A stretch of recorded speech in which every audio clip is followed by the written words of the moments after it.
The waxing moon cast fragile silver through the grimy windows of the cottage, where Rosalind Thorne sat mending her mother's best shawl. The fire had dwindled to embers, but she dared not add another log. Wood was scarce, and winter would soon arrive with its merciless grip. Her fingers, raw from endless washing and mending, trembled slightly as she pushed the needle through the worn fabric. "Rose." Her mother's voice came sharp and sudden from the doorway. "Set that aside. We have a visitor coming." Rosalind looked up, startled by the unusual tension in her mother's tone. Eliza Thorne stood with her shoulders pulled back, her once beautiful face now a map of worry lines and premature aging. Since father's death 3 years prior, those lines had only deepened, especially after the discovery of his gambling debts that had reduced them from comfortable merchants to near paupers living on the edge of Thornwick village. A visitor? At this hour? Rosalind glanced toward the window, where night had fully claimed the forest beyond their cottage. "Don't question me, girl. Just make yourself presentable." Her mother's hands twisted anxiously in her apron. "And wear the blue dress, the one with the silver embroidery." That request sent a chill through Rosalind's heart. The blue dress had been part of her trousseau, commissioned before her father's death, when marriage to the blacksmith's son had seemed inevitable. It was the only fine thing she still possessed, having sold her jewelry piece by piece to keep food on their table. "Mother? Who is coming?" she asked, carefully folding the shawl. For a moment, Eliza's composure cracked, revealing something that looked terrifyingly like desperation. "Lord Devereux," she whispered. The name hung in the air like smoke. Everyone in Thornwick knew of Lord Devereux, though few had ever seen him. His castle loomed beyond the northern moors, a silhouette of spires and battlements that seemed to pierce the sky itself. Rumors about him were as plentiful as autumn leaves, that he was centuries old, that he drank blood to maintain his immortality, that young women who entered his castle were never seen again. "Why would he—" "Just do as I say," Eliza snapped, then immediately softened. "Please, Rose. This is important." 20 minutes later, Rosalind sat stiffly in their small parlor, the blue dress uncomfortable after years of simple cotton garments. She had pinned her dark auburn hair in a simple knot, lacking the skill of the lady's maid they'd once employed.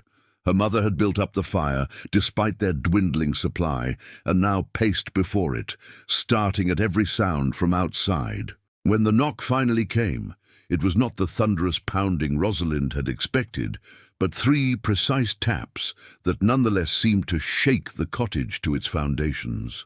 Eliza froze, her face suddenly bloodless. "Remember your manners," she whispered, then moved to open the door. The man who entered seemed to bring the night with him.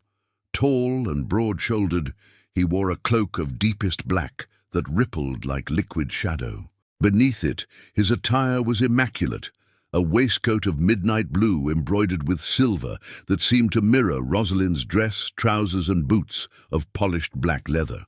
But it was his face that arrested her attention completely. Lord Devereux could not have been more than 35, with features that seemed carved by a master sculptor. High cheekbones, a strong jaw, and lips that held the faintest suggestion of cruelty.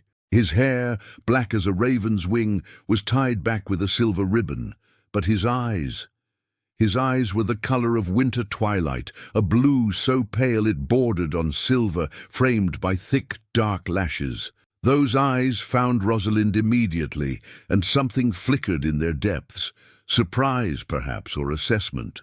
"Lord Devereux," her mother said with a curtsy that bordered on obsequious, "you honor our humble home. Mrs. Thorne." His voice was deep, with an accent Rosalind couldn't place, something old and refined that spoke of distant lands and ancient bloodlines. "I trust you've considered my proposition." "Proposition?" Rosalind's confusion must have shown on her face, for her mother quickly gestured for their visitor to sit in their best chair. "I have, my lord," Eliza said. "Would you care for tea?" A faint, amused smile touched the corners of his mouth. I think we both know I did not come for tea, Mrs. Thorne. Rosalind felt a creeping dread as her mother's eyes darted toward her, then quickly away. Something was terribly wrong. "Mother?" she questioned softly. Eliza Thorne took a deep breath. "Rosalind, Lord Devereux has been most generous. He has offered to settle your father's debts. All of them."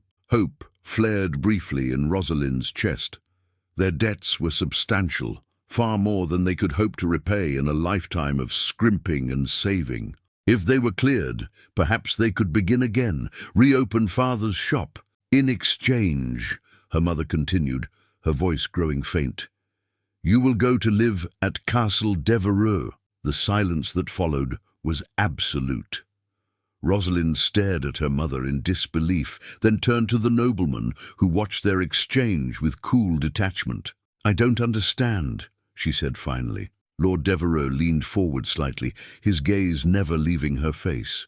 "Your father borrowed a significant sum from me 6 years ago, Miss Thorne. He offered certain collateral." "What collateral?" Rosalind asked, though something in her already knew the answer. "You," he said simply. The single word fell like a stone into still water, sending ripples of horror through her body.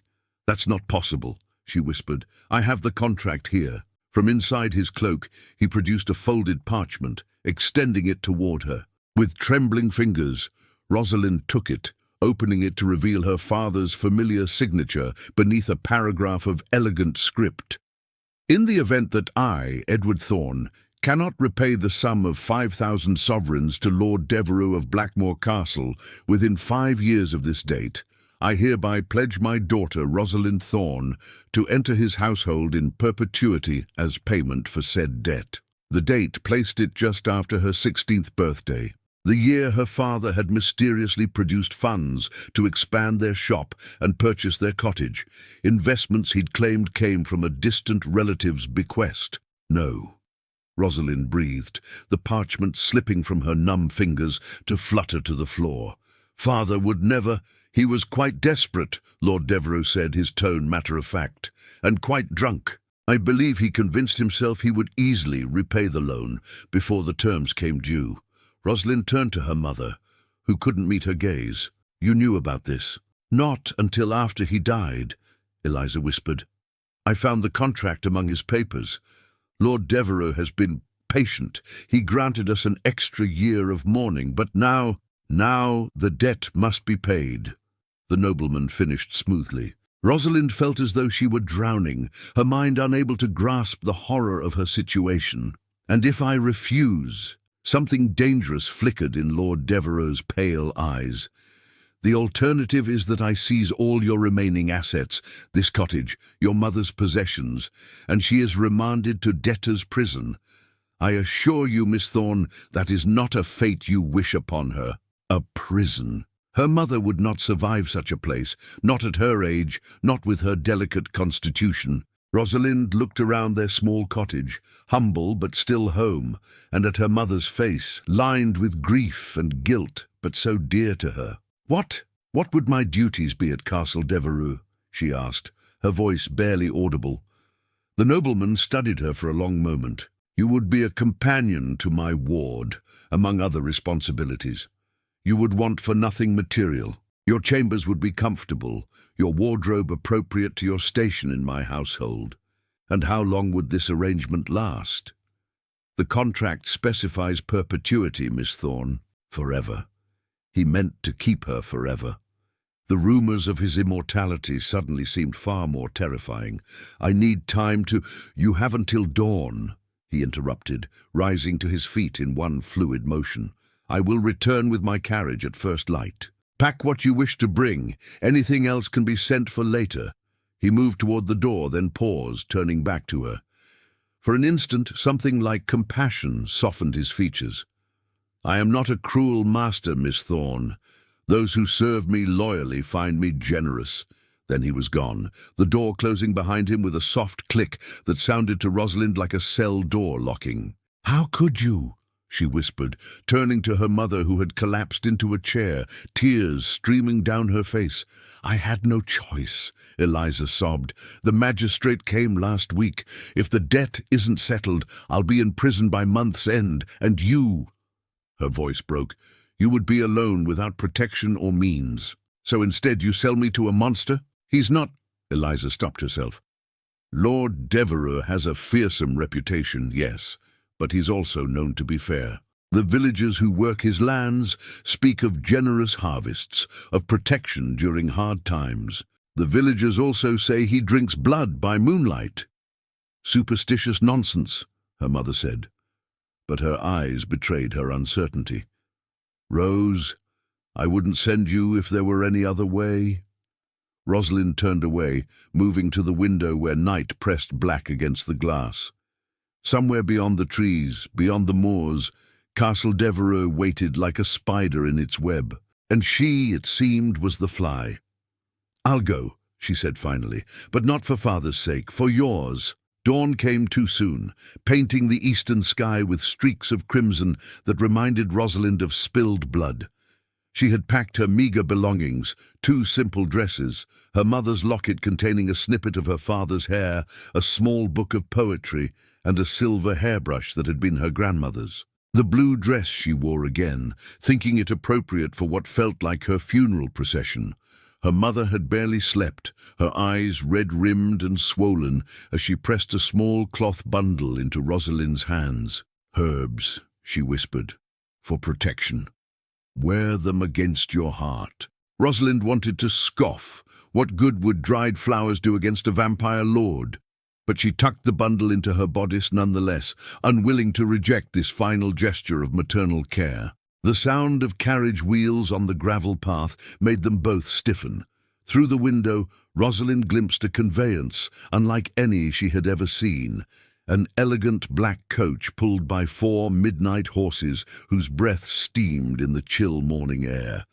The coachman sat motionless on the box, wrapped in a cloak that obscured his features. Before Lord Devereux could knock, Rosalind opened the door. He stood there in daylight, looking no less intimidating than he had by firelight, though she noted with a small measure of relief that he cast a shadow on their threshold. "Miss Thorne," he said, with a slight inclination of his head. "You've made your decision?"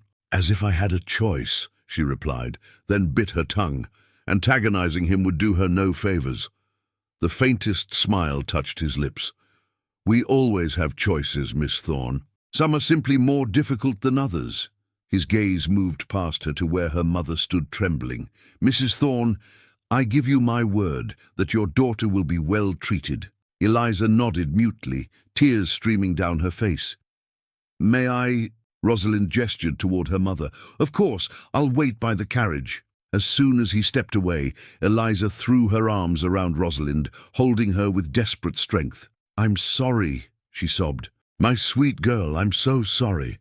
Rosalind felt her own tears threatening, but held them back. She needed to be strong now. "I'll be all right," she whispered, trying to believe it. "Perhaps he'll tire of me quickly and send me home." Her mother pulled back, framing Rosalind's face with work-worn hands.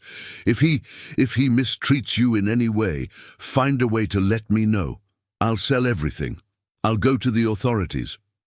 "The authorities won't challenge Lord Devereux," Rosalind said gently. "But I'll be careful, and I'll find a way to write when I can." One last embrace, and then she was walking down the path to where the carriage waited, her small valise clutched in trembling hands. Lord Devereux himself opened the door, offering his hand to assist her. His touch was cool but not cold, his grip firm as he helped her into the plush interior.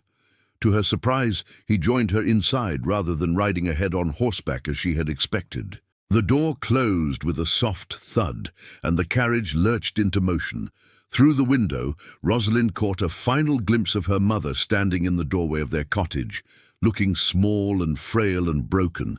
Then they rounded a bend in the road, and she was gone. "It's a half-day's journey to Castle Devereux," the nobleman said, breaking the silence.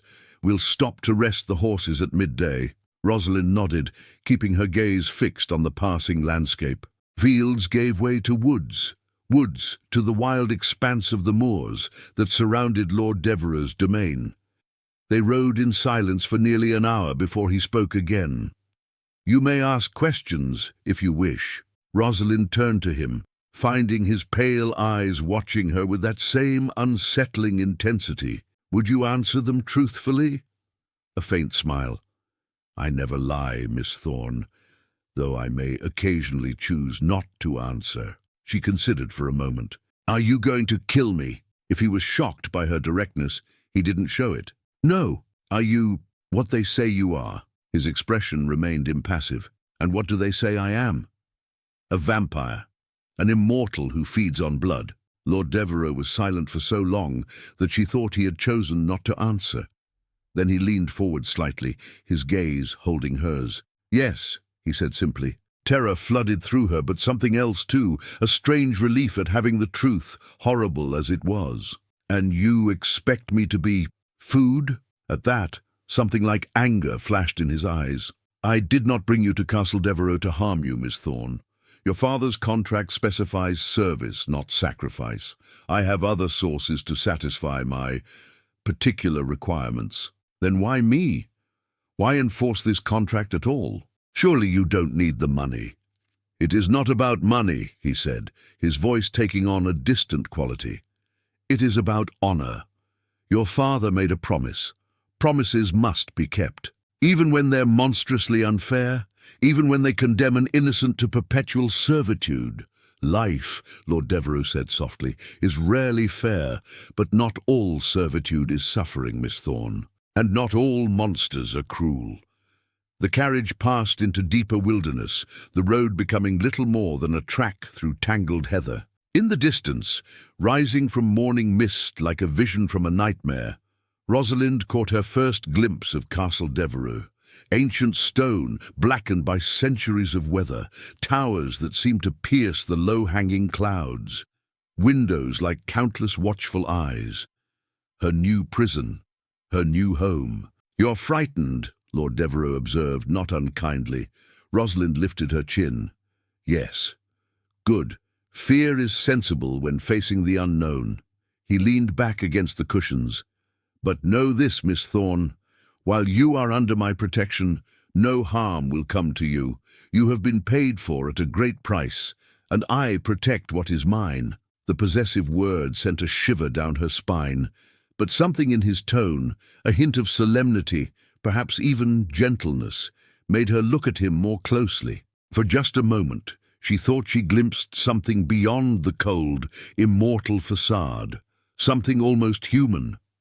Then his expression shuttered once more, and they continued their journey in silence toward the castle, where secrets waited in shadows, and where Rosalind Thorne, no longer her mother's daughter but a debt paid in flesh and blood, would discover what fate truly awaited her in the hands of the vampire lord.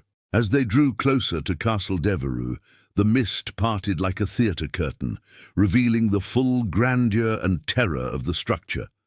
Stone gargoyles perched along the battlements, their grotesque faces frozen in eternal screams. Rosalind pressed herself deeper into the carriage seat, her fingers clutching the small bundle of herbs her mother had given her. "Those creatures," she said, nodding toward the gargoyles, "are they merely decorative?" Lord Devereux's lips curled into something resembling amusement. "They serve as watchers and warnings. Not everything that appears monstrous is dangerous, just as not everything beautiful is safe." His gaze lingered on her face for a moment too long. The carriage rumbled across an ancient stone bridge, spanning a ravine so deep that Rosalind could not glimpse its bottom through the swirling mist. Iron gates twice the height of a man swung open silently as they approached, though she saw no gatekeeper. "How did they—" "Castle Devereux responds to my presence," he said matter-of-factly, as if discussing nothing more unusual than a well-trained dog. They passed through a vast courtyard, where servants moved with quiet efficiency, none raising their eyes to the carriage. Rosalind searched their faces for signs of mistreatment or fear, but found only the focused attention of those with important tasks to complete. Some looked up briefly, their expressions showing curiosity rather than terror when they spotted her through the window. The carriage halted before massive oak doors studded with iron. A footman appeared immediately, opening the door and lowering the steps. Lord Devereux emerged first, then extended his hand to Rosalind. She hesitated only briefly before accepting it, steeling herself as she descended into her new life. "Welcome to Castle Devereux, Miss Thorne," he said, his voice carrying a formal weight that made the moment feel ceremonial. The entrance hall stretched before them, cavernous and illuminated by wrought iron chandeliers holding dozens of candles. Tapestries depicting hunting scenes and medieval battles covered stone walls, their colors somehow unfaded despite their obvious antiquity. A grand staircase curved upward, its balustrade carved into twisting vines and thorns. "Mrs. Winters!" Lord Devereux called, and a woman materialized from a side passage as if summoned by magic. She was perhaps 50, with silver-streaked black hair pulled into a severe bun, and a face that suggested she rarely smiled. Her dress, though of fine quality, was somber black, and she wore a ring of keys at her waist that jingled softly as she approached. "My lord," she said, curtsying deeply, "this is Miss Rosalind Thorne. She will be joining our household as companion to Miss Eleanor. See that she is shown to the blue room in the east wing and provided with everything she requires." Mrs. Winters' eyes assessed Rosalind with unsettling thoroughness. "The blue room is not prepared, my lord. Perhaps the green room would be more suitable until—" "The blue room," he repeated, his tone brooking no argument. "Have it prepared immediately." The housekeeper's expression betrayed nothing, but Rosalind sensed her disapproval. "As you wish, my lord. Will Miss Thorne be dining with the household this evening, or—" "She will dine with me in the small parlour, and inform Miss Eleanor that her new companion has arrived. She may meet Miss Thorne before dinner." "Very good, my lord." Mrs. Winters turned to Rosalind. "If you'll follow me, miss." Lord Devereux gave Rosalind a formal bow. "Until this evening, Miss Thorne, Mrs. Winters will see to your comfort." Rosalind curtsied awkwardly, suddenly conscious of how shabby her blue dress must appear in these opulent surroundings. "Thank you, my lord." As she followed Mrs. Winters up the grand staircase, Rosalind felt Lord Devereux's gaze upon her back, heavy as a physical touch. Only when they turned down a corridor did she feel released from its weight. "The East Wing hasn't been used for guests in some time," Mrs. Winters remarked as they walked through passages that seemed to wind endlessly. "His lordship usually places visitors in the West Wing." There was a question in the statement, but Rosalind had no answer to give. "I know nothing of his lordship's preferences, Mrs. Winters. I am here only because of my father's debts."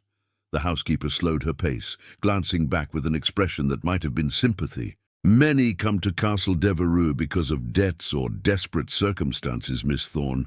His lordship has a habit of collecting those with nowhere else to turn." "Collecting? Like specimens in a cabinet?" Mrs. Winters' lips tightened. "I meant no disrespect. Lord Devereux is a fair master. Those who serve him well find security here that the outside world cannot offer." They ascended another, smaller staircase and passed through an arched doorway into what must be the East Wing. The air felt different here, not stale, but somehow weighted with stillness, as if the very stones held their breath. "Few come to this part of the castle," Mrs. Winters explained, lighting a lamp from the one she carried as they entered a dimly lit corridor. "It was the family wing in former times." "Former times? How long has Lord Devereux ruled here?" The housekeeper's face closed like a book snapping shut. "That's not for me to say, miss." "Here we are. The blue room." She produced a key from her ring and unlocked a door of dark polished wood. The room beyond was large and circular, clearly situated in one of the castle's towers. True to its name, it was decorated in various shades of blue, from the midnight canopy over the four-poster bed to the pale azure of the silk wallpaper. A fire had been hastily lit in the grate, filling the space with dancing shadows. "This is beautiful," Rosalind breathed, turning slowly to take in the elegant furnishings, the bookshelves filled with leather-bound volumes, the writing desk positioned near windows that looked out over the wild moors. "It has not been used in many years," Mrs. Winters said, her tone suggesting disapproval of this change. "I'll have maids bring hot water for washing and unpack your things." Rosalind placed her small valise on a velvet-covered bench. "There's hardly anything to unpack." "Then we must see you properly outfitted. His lordship left instructions that a seamstress be summoned from the village tomorrow." Mrs. Winters moved to the wardrobe and opened it, revealing several dresses already hanging inside. "These belong to—" She stopped abruptly. "They may be altered to fit you until your own garments are ready." Rosalind approached the wardrobe, reaching out to touch a gown of deep sapphire silk. "These are far too fine for a companion. His lordship expects all in his household to dress according to their station. As companion to Miss Eleanor, you'll be expected to join the family for certain occasions." Mrs. Winters closed the wardrobe firmly. "A maid will attend you shortly. Dinner is served at 8 precisely in the small parlour. Someone will come to escort you." After the housekeeper departed, Rosalind sank onto the edge of the bed, overwhelmed by the rapid changes in her circumstances. Yesterday, she had been mending her mother's shawl by firelight in their humble cottage. Today, she sat in a tower room that might have belonged to a princess in a fairy tale, though she knew all too well that fairy tales often contain dark horrors beneath their glittering surfaces. She rose and went to the windows, pressing her palms against the cool glass. The moors stretched endlessly beyond the castle walls, wild and untamed. No roads were visible from this vantage, no neighbouring houses or villages, only heather and gorse and distant mountains shrouded in mist. The isolation was complete. A soft knock at the door startled her from her contemplation. "Enter!" she called, turning from the windows. The door opened to reveal a girl of perhaps 16, carrying a large copper can of steaming water. She was small and slight, with a dusting of freckles across her nose and bright auburn hair escaping from beneath her cap. "Begging your pardon, miss. I'm Lucy, come to help you freshen up." She bobbed a quick curtsy, nearly sloshing the water. "Thank you, Lucy." Rosalind moved to help as the girl struggled with the heavy container. "Oh, no, miss." "You mustn't." Lucy looked scandalized as Rosalind took one handle of the can. Together they maneuvered it to a washstand in a small adjoining chamber. "I'm quite accustomed to carrying water," Rosalind said with a smile. "Until yesterday, I had no servants." Lucy's eyes widened with interest. "Is it true, then? You're here because of a debt?" "Lucy!" Another maid appeared in the doorway, this one older and more severe-looking. "Mind your manners. Miss Thorne is not to be interrogated." She carried towels and a cake of lavender-scented soap, which she placed beside the basin. "I'm Agnes, miss, head housemaid for the East Wing. This girl is new and hasn't learned proper behaviour yet." Lucy flushed crimson. "I meant no disrespect." "It's quite all right," Rosalind assured them both. "And yes, I am here because of my father's debt to Lord Devereux." Agnes's expression softened slightly. "Well, you've landed in a good position, being companion to Miss Eleanor rather than a housemaid, though she can be challenging." "Challenging?" The maids exchanged glances. "High-spirited," Agnes said diplomatically, "and unused to restraint. But you'll meet her soon enough." She gestured to the copper can. "Your water will grow cold, miss. We'll leave you to your ablutions and return to help you dress for dinner." When they had gone, Rosalind poured water into the basin and washed away the dust of travel, finding unexpected pleasure in the simple luxury of hot water and fine soap. As she dried her face, she caught her reflection in a small mirror hanging above the washstand. The face that looked back at her seemed different somehow, older perhaps, or simply more aware of the precariousness of existence. She was nearly finished when another knock sounded, this one more imperious than Lucy's tentative tap.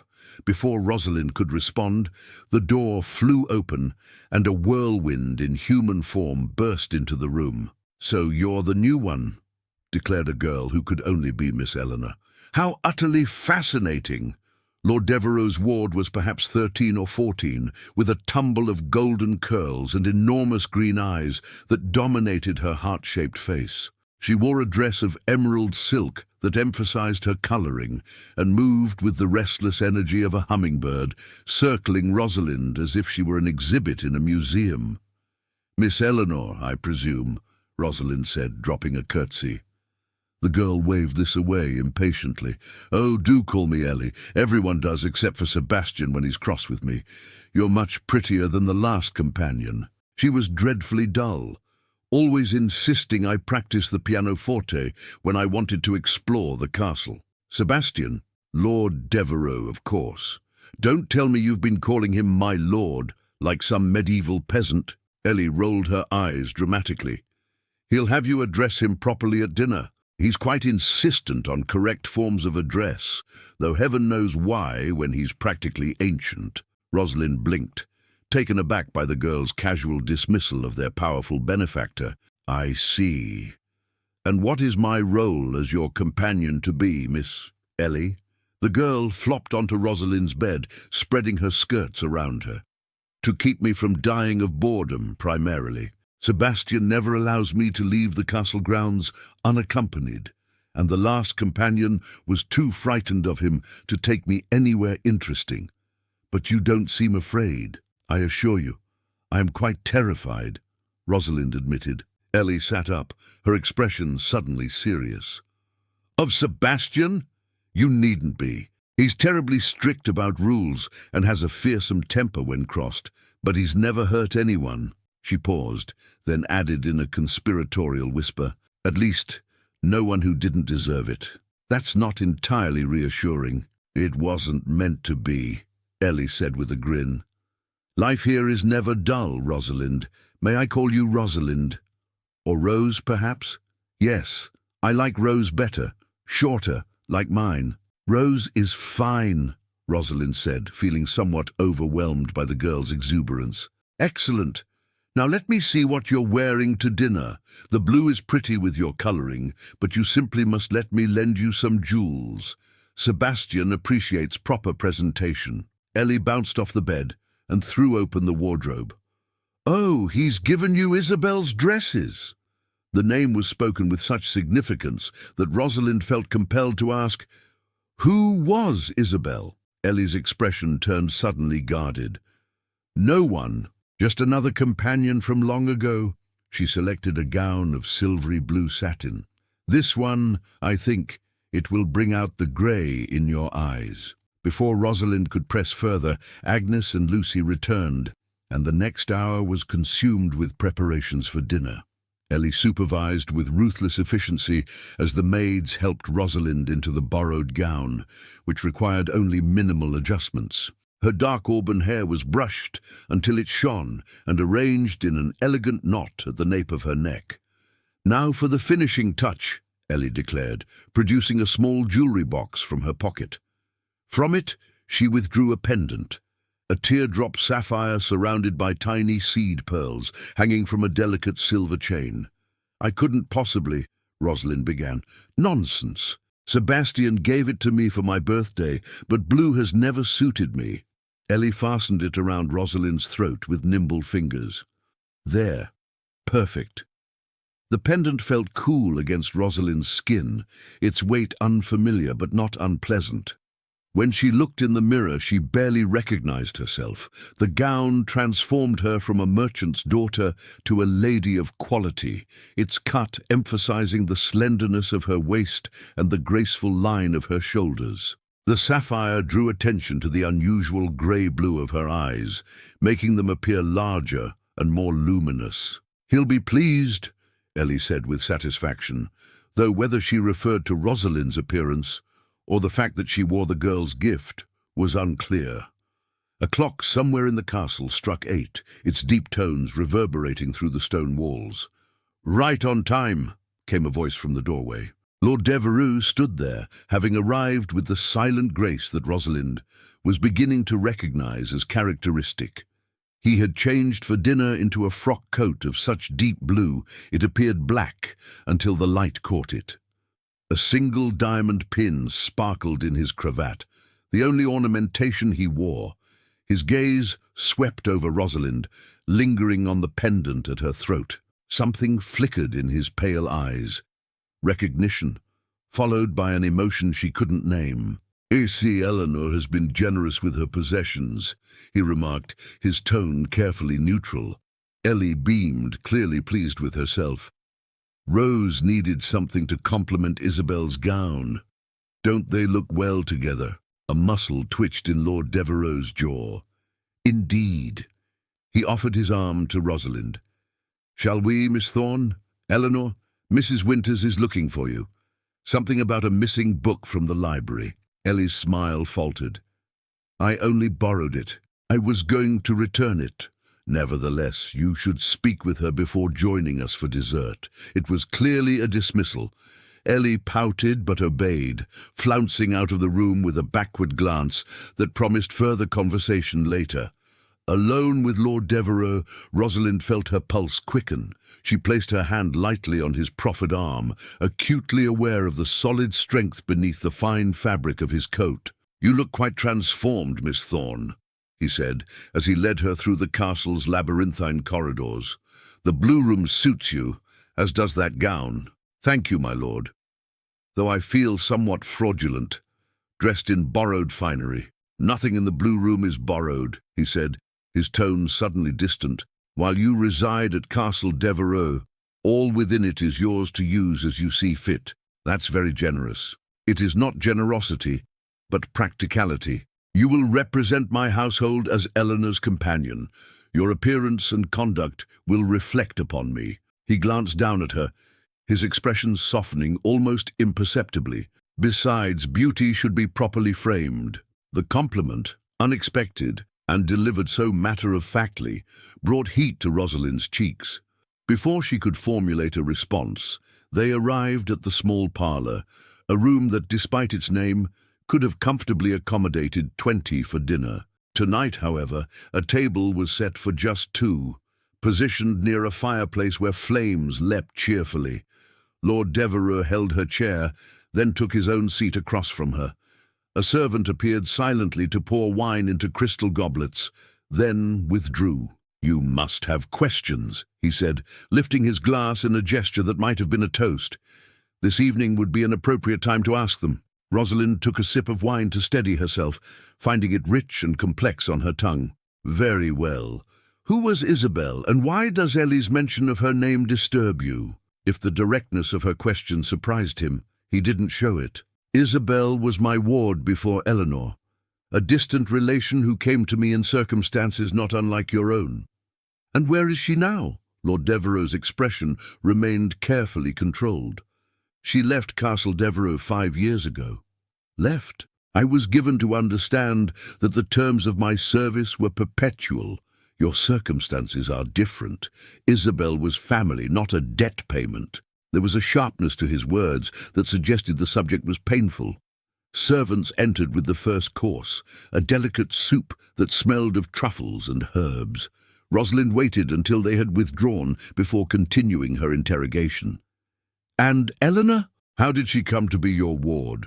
"Her parents were friends who died in a carriage accident when she was 7.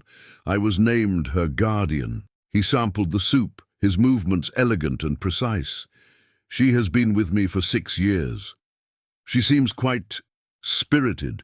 A faint smile touched his lips. "A diplomatic description. Eleanor can be challenging, but she has a good heart beneath her willfulness. Her previous companions found her difficult to manage. I trust you will be more successful." "What happened to the last companion?" "She requested to be released from service. I granted her wish." Lord Devereux set down his spoon. "Now perhaps a question of my own." Rosalind nodded cautiously. "Are you afraid of me, Miss Thorne?" The question hung in the air between them, demanding honesty. Rosalind considered her answer carefully. "Yes," she said finally, "but perhaps not for the reasons you might expect. I fear not what you are, but what you represent, my loss of freedom, my separation from all I've known. An interesting distinction." He studied her with those unnerving pale eyes. "Most fear what I am above all else." I've had little time to contemplate the supernatural aspects of my situation, my lord. The human aspects seem pressing enough." He laughed then, a sound so unexpected and rich that Rosalind nearly dropped her spoon. "You are refreshingly direct, Miss Thorne. It has been some time since anyone spoke to me with such candour. Perhaps that is part of the problem, my lord." "Sebastian," he corrected. "When we dine privately, I prefer you use my given name." "Is that wise? Ellie mentioned you're quite insistent on proper forms of address." "Eleanor," he said with a sigh, "delights in testing boundaries. You, I think, understand the value of appropriate deference in appropriate contexts." He leaned forward slightly. "In private, I would hear my name from your lips." The request, or was it a command, sent a strange shiver through Rosalind. "Very well.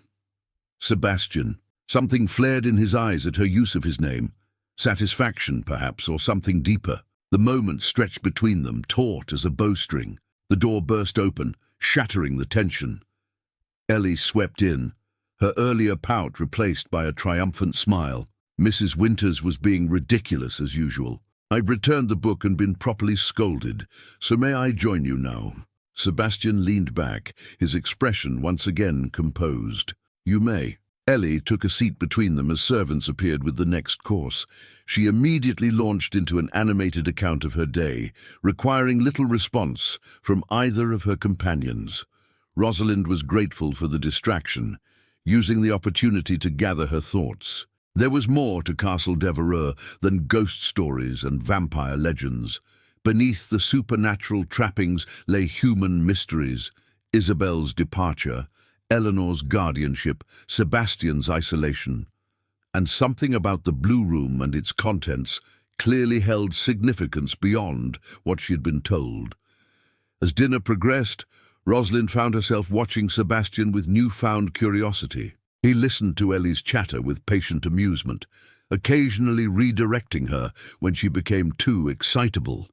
There was genuine affection in his manner toward the girl, though tempered with the firmness of a guardian responsible for an unruly charge. When the meal concluded, Sebastian rose. "Eleanor, it's time for you to retire. Miss Thorne has had a long day and requires rest as well." Ellie protested, but without much conviction. After extracting a promise from Rosalind to begin exploring the castle grounds with her tomorrow, she allowed a maid to escort her to her chambers. "I'll see you to the East Wing," Sebastian said when they were alone again. They walked in silence through the quiet corridors. Rosalind found herself hyper-aware of his presence beside her, not just his physical form, but the aura of power and age that surrounded him like an invisible cloak. At the door to the Blue Room, he paused. "Sleep well, Miss Thorne. Tomorrow you begin your new duties in earnest." "And what exactly will those duties entail?" "Sebastian." She added his name deliberately, testing its effect. His gaze sharpened. "Primarily, you will provide companionship and appropriate guidance to Eleanor. She needs a feminine influence, someone to teach her the social graces her station requires." "Is that all?" For a moment, he seemed to consider telling her something more. Then his expression closed. "For now, rest well." He turned to leave, then hesitated. "The pendant suits you, but you should know it was never Eleanor's to give." "Oh?" Rosalind's hand went to the sapphire at her throat. "Whose was it?" Sebastian's eyes held hers, filled with shadows and secrets. "It belonged to Isabel, as did everything in the Blue Room." Before she could respond, he was gone, leaving Rosalind standing alone in the doorway, the weight of the sapphire suddenly heavy against her skin, a cold drop of someone else's history. She entered the Blue Room slowly, seeing it with new awareness. Not just any guest chamber, but Isabel's room, Isabel's dresses in the wardrobe, Isabel's books on the shelves. Why had Sebastian placed her here, surrounded by the possessions of a woman who had left, or perhaps had been forced to leave, 5 years ago? As Rosalind prepared for bed, Assisted by a silent Lucy, she caught glimpses of herself in the mirror, a stranger in borrowed clothes, wearing another woman's jewels, sleeping in another woman's bed. Who had Isabel been? What had happened to her? And why did Sebastian want Rosalind to step into the space she had left behind? The questions swirled in her mind as she slipped between cool sheets. Outside, the wind had risen, moaning around the tower like a restless spirit. Rosalind clutched her mother's herbs beneath her pillow and tried to still her thoughts. Just before sleep claimed her, a sound brought her fully alert, the soft click of a door latch. She sat up, peering into the darkness of her chamber. Nothing moved, yet she felt certain someone had entered. "Who's there?" she called, her voice steadier than she felt.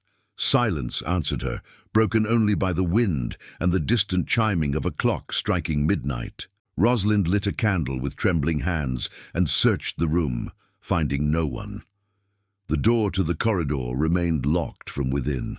As she turned to return to bed, a flash of white caught her eye, a folded paper on the floor near the hearth, where no paper had been before. Rosalind picked it up with trepidation, unfolding it to reveal a message written in a delicate feminine hand. "He will tell you I left willingly. It is a lie. Beware the new moon. Isabel." Rosalind's hands trembled as she read the note again. The paper felt unnaturally cold against her skin, as if it had been preserved in ice rather than delivered by some unseen messenger. She glanced toward the locked door, then at the windows, all securely fastened against the howling wind outside. How had this message appeared in her room? She held the paper closer to the candle flame, studying the elegant script. The ink had a strange bluish tint, and the letters were formed with the confident flourish of someone well-educated.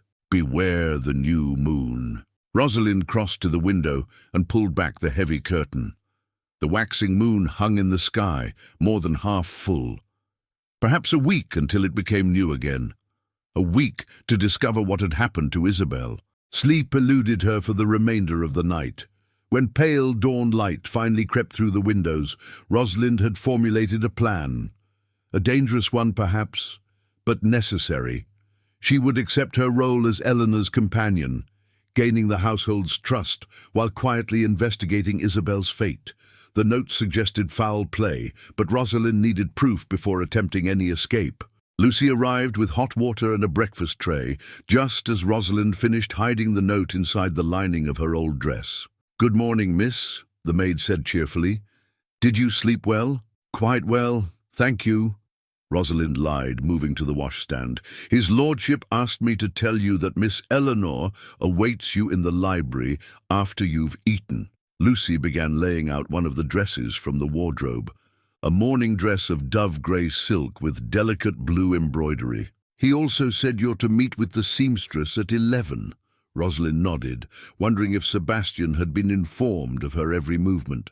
"Lucy, how long have you worked at Castle Devereux?" "Just 6 months, miss." The maid arranged hairpins on the dressing table. "I'm from the village, Blackmoor, just beyond the moors. My mother was ill, and we needed money for medicine. His lordship offered positions to both my older sister and me." "That was kind of him." Lucy's expression brightened. "Oh, yes, miss, we'd have lost our cottage otherwise.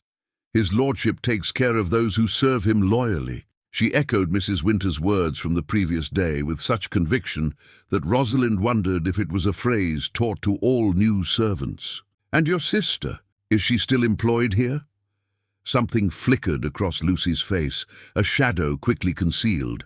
"Mary works in the North Wing, miss. We don't see each other much." The North Wing. Rosalind filed away this information. "I see. And what of the previous companion? Did you know her?" "Miss Harrington?" "Not well, miss. She kept to herself mostly." Lucy seemed suddenly intent on smoothing non-existent wrinkles from the grey dress. "Begging your pardon, but you should eat while your breakfast is warm." The girl clearly would say no more on the subject. After Lucy helped her dress, Rosalind ate quickly, then requested directions to the library. The maid seemed relieved to provide this information rather than answer more questions. Castle Devereux in daylight was marginally less intimidating than it had appeared the previous evening. Sunlight streamed through high windows, illuminating tapestries and paintings that lined the corridors. Rosalind passed several servants who nodded respectfully but did not speak. All appeared human, moving at normal speeds and casting proper shadows. No vampire minions or supernatural servants, at least among the household staff. The library proved easy to find, a cavernous two-story room with walls lined entirely with books. Ladders on brass rails provided access to the highest shelves, and comfortable reading nooks were scattered throughout. Eleanor sat at a large table near the center, surrounded by open books and sketching materials. "Rose!" she exclaimed, jumping up. "Finally, I've been waiting for ages. Good morning, Ellie. What are you working on?" The girl pulled her closer to the table, revealing detailed sketches of what appeared to be botanical specimens. "I'm documenting the rare plants that grow in the castle gardens. Sebastian says some are found nowhere else in England." She pointed to a drawing of an unusual flower with star-shaped petals. "This one blooms only during the new moon. Sebastian calls it Night's Tears." A chill crept up Rosalind's spine at the mention of the new moon. "You're quite talented," she said, examining the drawings more closely.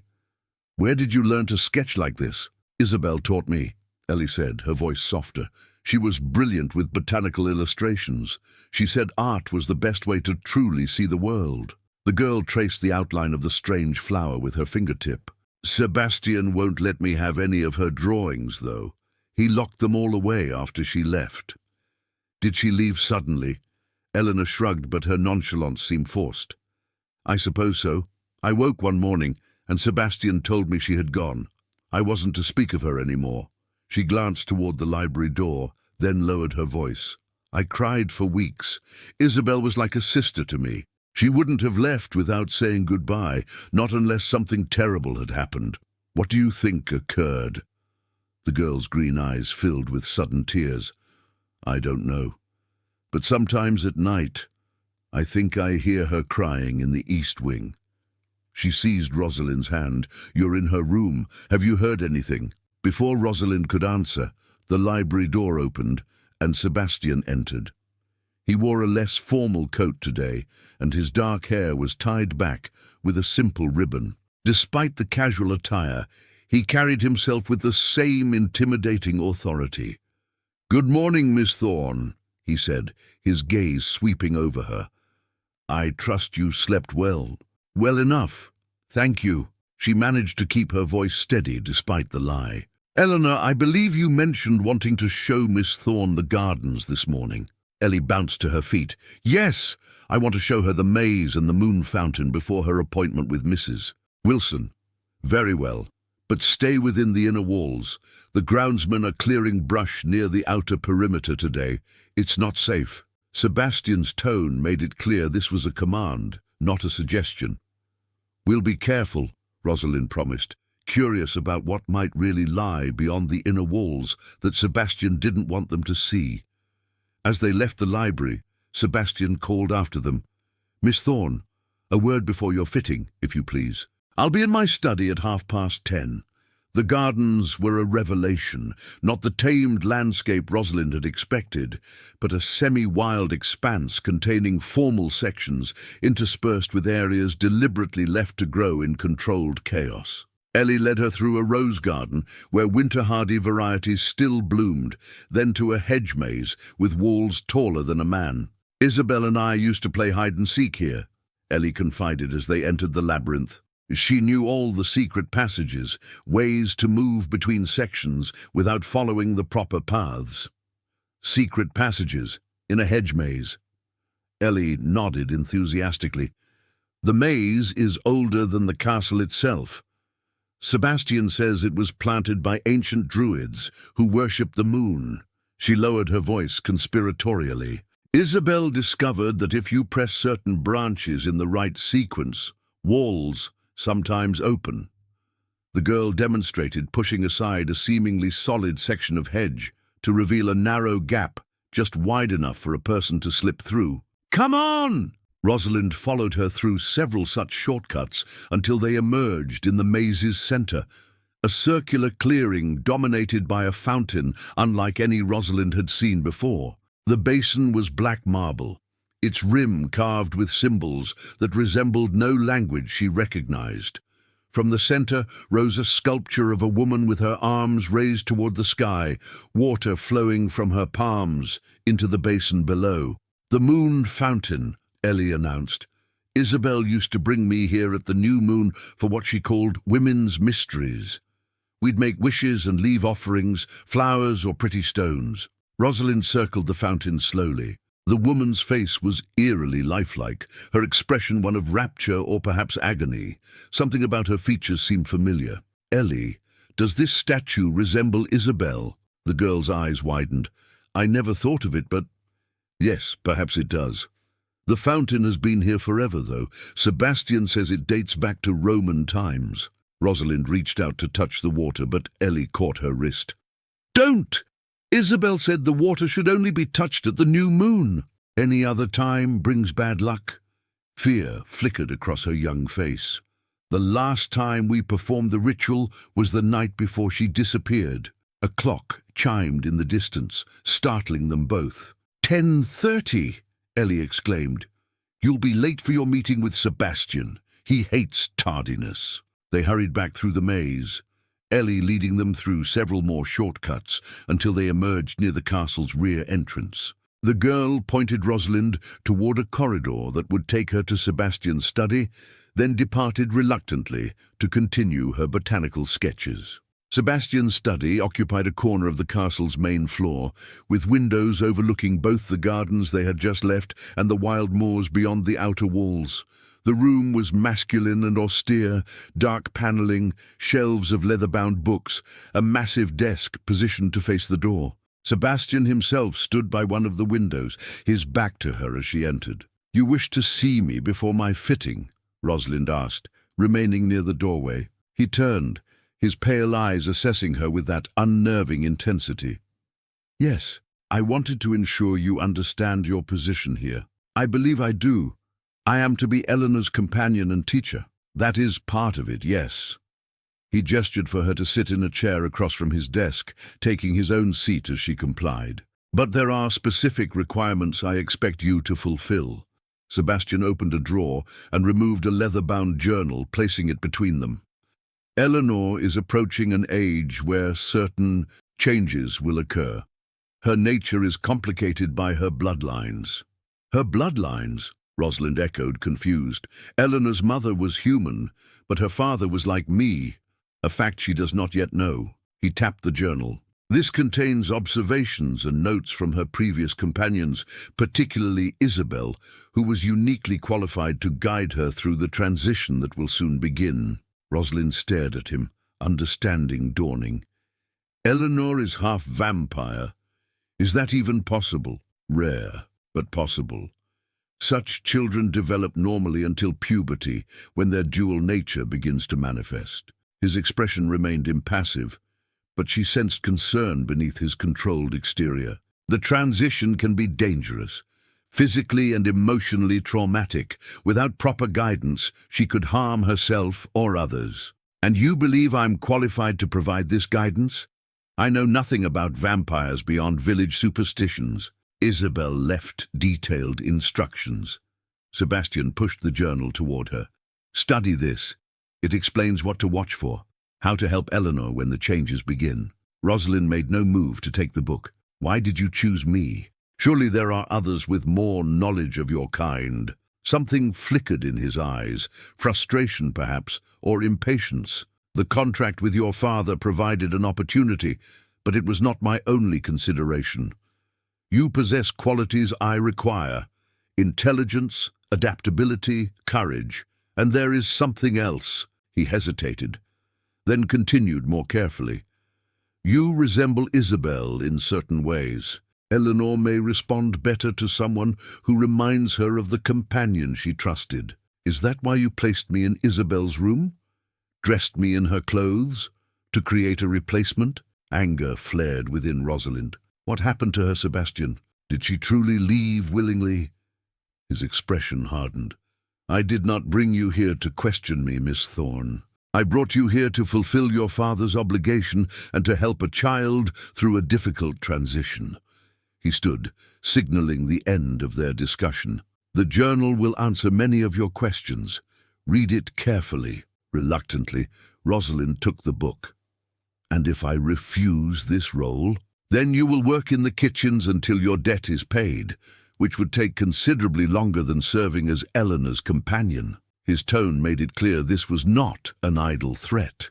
Now I believe Mrs. Wilson awaits you in the sewing room. Agnes will show you the way. As if on cue, the severe-faced maid appeared in the doorway. Rosalind rose, clutching the journal to her chest, and followed her from the study. The next several hours passed in a blur of fabric samples, measurements and fittings. Mrs. Wilson, the village seamstress, was a plump, cheerful woman who chattered continuously about local gossip while pinning and marking. By late afternoon, Rosalind had been measured for 6 new gowns, undergarments and a winter cloak, all to be delivered within a fortnight. His lordship is most generous, Mrs. Wilson remarked as she packed away her supplies. Not every master would outfit a companion so fashionably. No, I suppose not, Rosalind agreed, thinking of the journal hidden beneath her pillow. She had not had a moment alone to examine it since leaving Sebastian's study. After the seamstress departed, Rosalind found herself at loose ends. Eleanor had been summoned to practice her French with a tutor, leaving Rosalind free until dinner.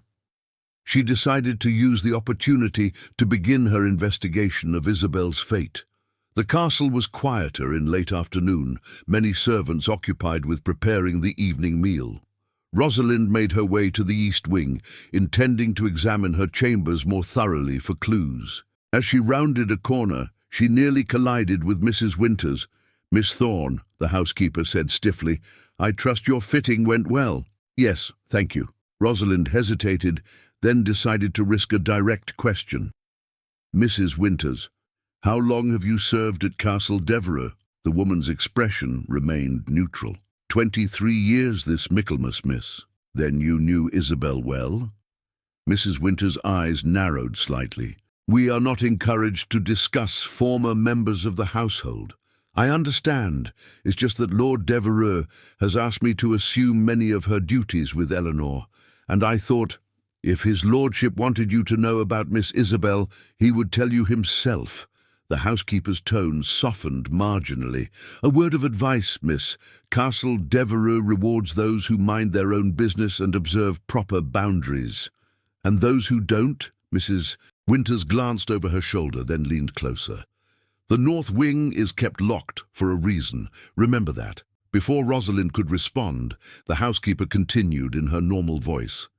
Dinner will be served at 8 in the main dining room tonight. His lordship expects punctuality. As Mrs. Winters walked away, Rosalind felt a shiver of apprehension. The north wing, mentioned now by both Lucy and the housekeeper, with the same undercurrent of warning. What secrets did it contain? She continued to her chamber, relieved to find it empty. Locking the door behind her, Rosalind retrieved both Isabel's journal and the mysterious note from their hiding places, spreading them on the bed for comparison. The handwriting matched perfectly. The same elegant script, the same unusual bluish ink.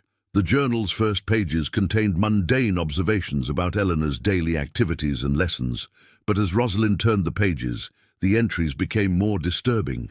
Isabel had documented strange occurrences, Eleanor's increasing sensitivity to sunlight, sudden mood changes coinciding with lunar cycles, an incident where the girl had bitten a maid during a tantrum, drawing blood.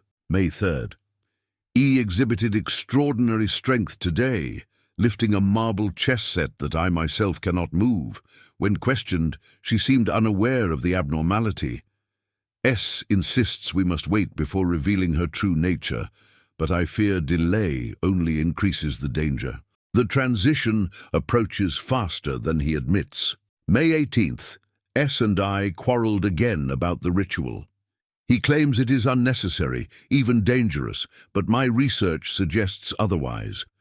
The moon fountain was designed specifically for stabilizing those of mixed blood. Without intervention, E's human side may be completely overwhelmed during transition. The entries continued, growing increasingly frantic, as Isabel documented her research into Eleanor's condition and her disagreements with Sebastian about treatment. The final entry, dated just 2 days before the new moon, sent a chill through Rosalind's body. June 12th. I have found the original ritual text in the North Wing archives. S flew into a rage when I confronted him with it. He forbade me to access the archives again, but it's too late. I know the truth now, about the fountain, about Eleanor's bloodline, about S himself. The ritual must be performed at the next new moon, with or without his blessing. E's life depends on it. If anything happens to me, the text is hidden beneath the 3rd flagstone from the window in my chamber.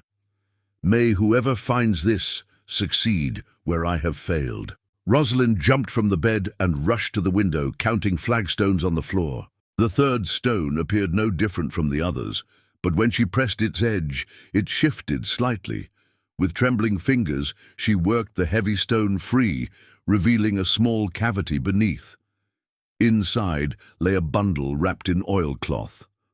Rosalind extracted it carefully and unwrapped the protective covering to reveal a book so ancient its binding had cracked and crumbled.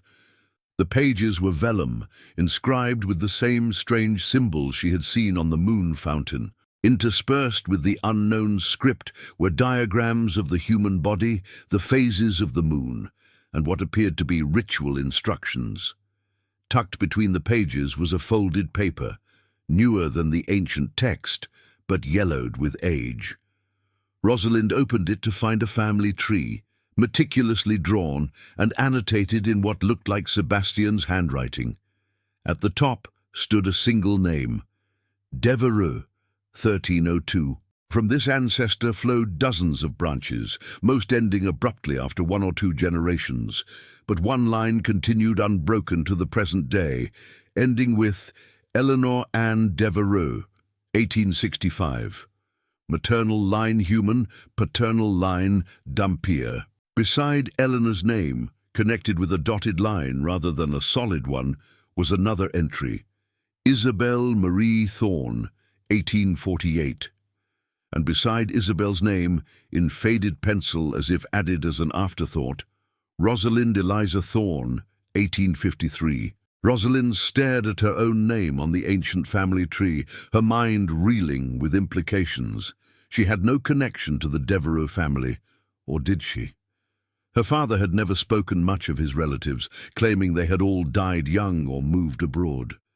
Could there be a bloodline connection she knew nothing about? And Isabel, she shared Rosalind's surname. A cousin, perhaps, or some other relation her father had never mentioned. The sound of the dinner gong startled her from these disturbing thoughts. Hastily, she rewrapped the ancient book and returned it to its hiding place, sliding the flagstone back into position. The family tree she folded and tucked into her bodice alongside Isabel's warning note. As she hurried to change for dinner, her mind worked feverishly to connect the pieces of this expanding mystery. Isabel had discovered something in the North Wing archives, something that had infuriated Sebastian. She had planned a ritual at the moon fountain during the new moon to help Eleanor through her transition, and then she had disappeared. Now Rosalind's name had appeared on the Devereux family tree, connected somehow to both Isabel and Sebastian himself. This was no random debt collection. Sebastian had chosen her specifically, perhaps because of a bloodline connection she knew nothing about. The new moon was approaching, and with it perhaps the truth about Isabel's fate and Rosalind's own mysterious connection to Castle Devereux. But first, she needed to gain access to the forbidden North Wing. As she fastened Isabel's sapphire pendant around her throat, Rosalind caught her reflection in the mirror. For an instant, she thought she saw something, or someone, standing behind her, a pale figure with dark hair and sad eyes. "Isabel?" she whispered. The figure seemed to nod, then dissolved into mist, leaving Rosalind alone, with the terrifying certainty that she was not just replacing Isabel as Eleanor's companion. She was being prepared to share Isabel's fate, whatever that might have been. And the new moon was only 6 days away. As Rosalind entered the dining room, the crystal chandelier cast fractured light across the long table where Sebastian already sat waiting. Eleanor's place remained empty. "Eleanor has taken dinner in her room tonight," Sebastian explained, rising briefly as Rosalind took her seat. "Her headaches have returned." "The signs of her transition?" Rosalind asked, watching his reaction carefully. Sebastian's eyes narrowed. "You've been reading Isabel's journal, as instructed." Rosalind unfolded her napkin with steady hands despite her racing heart. "Though I found its contents rather disturbing." A servant appeared to pour wine, and Sebastian waited until they were alone again before responding. "Isabel had a tendency toward melodrama. The transition is uncomfortable, but not life-threatening." That's not what Isabel believed. She documented research suggesting that without intervention, specifically a ritual at the moon fountain, Eleanor's human side might be overwhelmed. Sebastian's fingers tightened around his wineglass. "I see you've been thorough in your studies. I take my responsibilities seriously." Rosalind met his gaze directly, just as Isabel did. Isabel overstepped her bounds. His voice had taken on a dangerous edge. She accessed archives that were forbidden, interfered where she had no right to interfere, because she cared for Eleanor. "I have protected Eleanor since birth," Sebastian countered, his composure cracking slightly. "I know what's best for her transition." Rosalind took a calculated risk, even if it means suppressing half of her nature. "The family tree suggests Eleanor is Dhampir, half human, half vampire. The ritual Isabel discovered was meant to balance those halves, not favor one over the other." The silence that followed was absolute. Sebastian's expression had gone completely still, like a predator assessing a suddenly dangerous prey. "You found the book," he said finally. Rosalind nodded. "And the family tree? My name is on it, Sebastian. Why?" He stood abruptly, moving to the window with that unnatural grace that reminded her of his inhuman nature. For a moment, Rosalind thought he might refuse to answer, but then he spoke, his back still turned to her. "The Thorn bloodline has been connected to the Devereux family for centuries. Your father knew this, though he chose to hide it from you." He turned to face her. "Isabel was your second cousin. You both carry a trace of vampire blood, diluted through generations of human marriage, but present nonetheless." The revelation struck Rosalind like a physical blow. "That's not possible. I'm human." "Mostly human," Sebastian corrected. "Just enough of the old blood to make you sensitive to our kind, to make you suitable companions for Dhampir children like Eleanor. Is that why my father offered me as collateral? Because of this blood connection?" Sebastian's expression softened unexpectedly. "Your father was a fool and a drunk, but he did not sell you blindly. He knew you would be protected here, that your heritage would be honored. By imprisoning me for life?" Anger flared through Rosalind's confusion. "By bringing you home?" Sebastian moved closer, his pale eyes intense. "Castle Devereux has always been the sanctuary for our kind, and those who share our blood, however diluted. Your father grew up here, Rosalind, as did Isabel." Memories flashed through Rosalind's mind, her father's occasional unexplained absences, his reluctance to discuss his childhood, the strange old books in their attic written in languages she couldn't identify. Had her entire life been built on secrets? "If what you say is true," she said carefully, "then why did Isabel fear you? Why did she warn me to beware the new moon?" Sebastian's jaw tightened. "Because Isabel misunderstood my intentions. She discovered partial truths in the archives and jumped to dangerous conclusions. Then she left willingly. She wasn't harmed. Isabel performed a ritual at the moon fountain during the new moon, against my explicit orders. It changed her." Pain flickered across his face. She chose to leave afterward. I could not stop her. Changed her how? Sebastian hesitated, then gestured toward the dining room door. It's time you saw the north wing. The corridors Sebastian led her through grew progressively older as they moved deeper into the castle.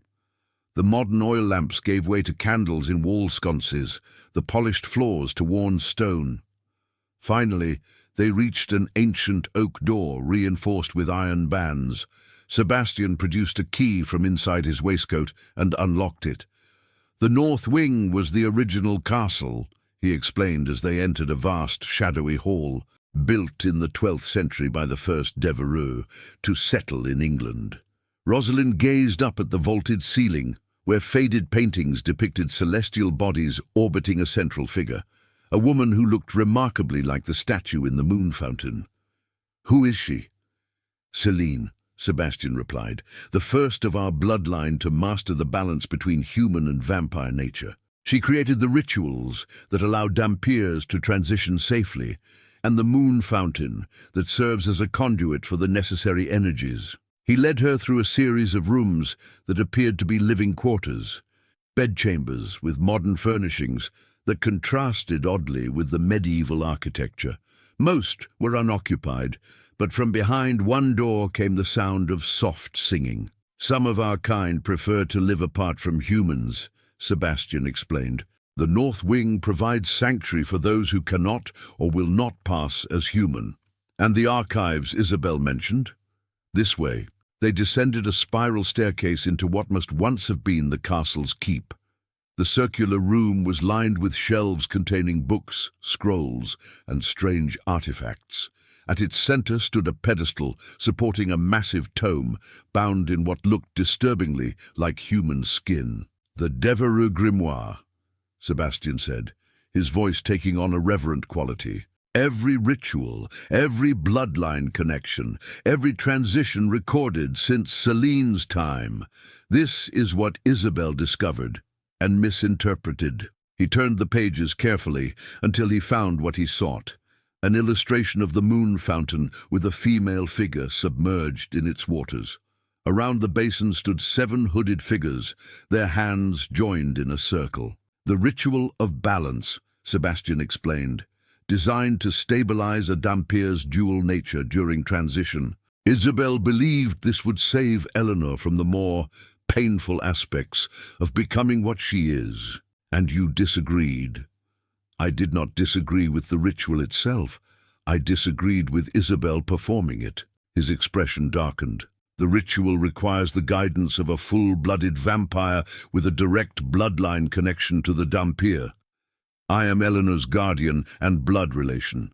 The power should have flowed through me. But Isabel performed it anyway? Sebastian nodded grimly. She attempted to channel the power herself, but her blood was too diluted. She couldn't control the energies she awakened. The ritual transformed her in ways I hadn't anticipated. Is she... Rosalind couldn't bring herself to say, dead. No. Sebastian closed the grimoire. She's alive after a fashion, but she can no longer exist in the human world. Before Rosalind could ask what he meant, a bell began to toll somewhere in the castle, urgent, insistent. Sebastian's head snapped up. Eleanor! They raced through the corridors, Sebastian moving at inhuman speed, with Rosalind struggling to keep pace behind him. When they reached Eleanor's bedchamber, they found Mrs. Winters and a maid standing helplessly outside the locked door, from behind which came sounds of destruction and a child's agonized screams. "It started," Mrs. Winters said, her usual composure shattered. "The transition. It's happening too fast." Sebastian placed a hand against the door, which splintered under his touch. Inside, they found chaos. Furniture had been overturned, curtains torn from their rods. In the center of the room, Eleanor crouched like a wounded animal, her nightgown in tatters. When she looked up, her green eyes had turned a luminous silver, and her small teeth had extended into delicate fangs. "It hurts," she sobbed. "Make it stop, Sebastian. Please make it stop." Sebastian approached her slowly, hands outstretched. "I'm here, little one. Let me help you." But as he drew near, Eleanor snarled and lunged at him with supernatural speed, her nails, now sharp as talons, raking his cheek. Blood welled from the scratch, black in the dim light. "She doesn't recognize you," Rosalind realized. "The vampire side is dominant." Sebastian nodded grimly, wiping blood from his face. "This is what I feared. Without the ritual, the transformation is violent, painful, and dangerous for all involved. Then we must perform the ritual now." "Impossible. The new moon is still 5 days away. The fountain won't respond to—" "Isabel found another way," Rosalind interrupted. "In her journal she mentioned a variation of the ritual for emergencies." She turned to Mrs. Winters. "Fetch Isabel's journal from my chamber. Quickly." As the housekeeper hurried away, Rosalind approached Eleanor cautiously. The girl had retreated to a corner, her small body trembling with pain and confusion. "Ellie," Rosalind called softly, using the nickname the girl preferred. "It's Rose. I'm here to help you." Eleanor's silver eyes focused on her, recognition flickering briefly. "Rose? Yes. We're going to make the pain stop, but you have to trust me. Can you do that?" The girl nodded weakly.